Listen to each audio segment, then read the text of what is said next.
大家好，我是海娟，今天分享一款好吃的家常大饼。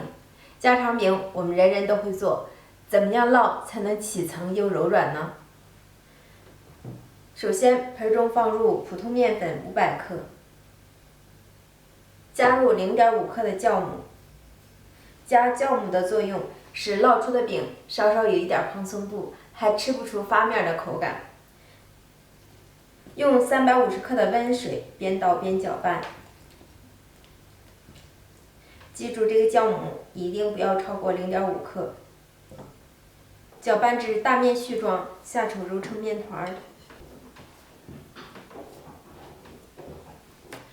这个面特别的软，有些粘手，我们不需要揉得太光滑，只需要揉成团即可。盖上盖子，先醒10分钟。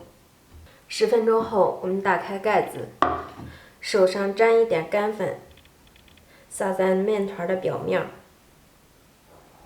然后把面团揉匀。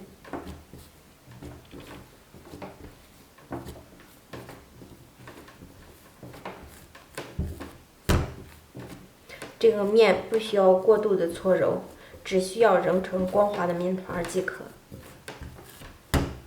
取出醒好的面团，不用揉面，直接整理成长条状。如果这会揉面，会使面起筋，烙出的饼就不够松软了。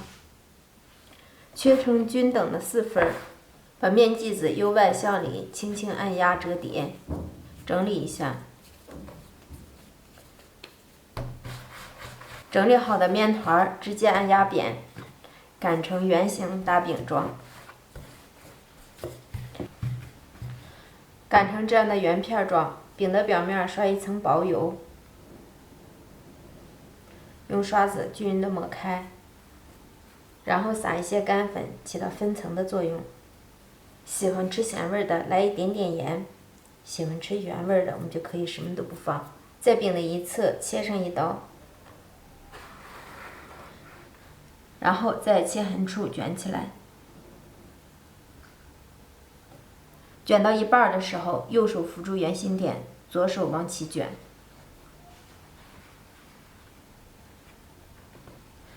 然后把封口处捏严捏紧，防止漏油。尾部往里推一推，把口封严封紧。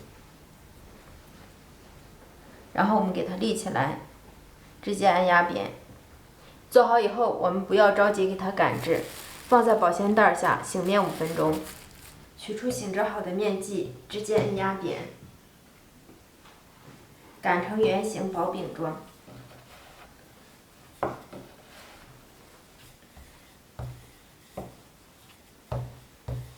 擀制一半的时候，我们给它翻个面儿，再擀另一面，这样层次更匀。这个饼不要擀得太薄，太薄了以后层次也不是太好。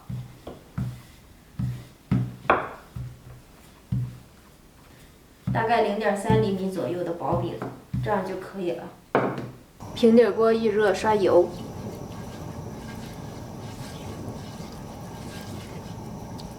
油热后放入生坯，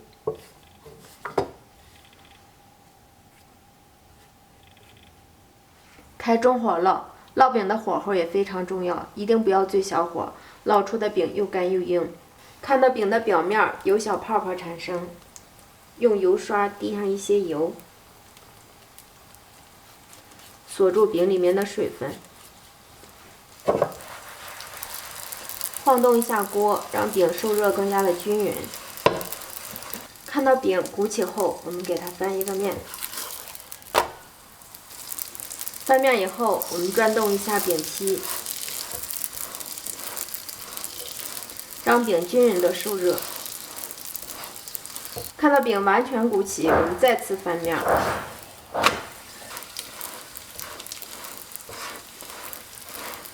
翻面。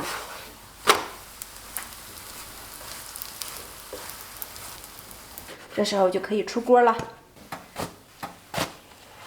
家人们，看一下这饼要多软有多软。掰开里面看一下，看一下这小薄层，看一下个个都是这样的小薄层，喜欢家常饼的朋友们可以收藏、加关注，有时间试试吧。我是海娟，咱们下期见。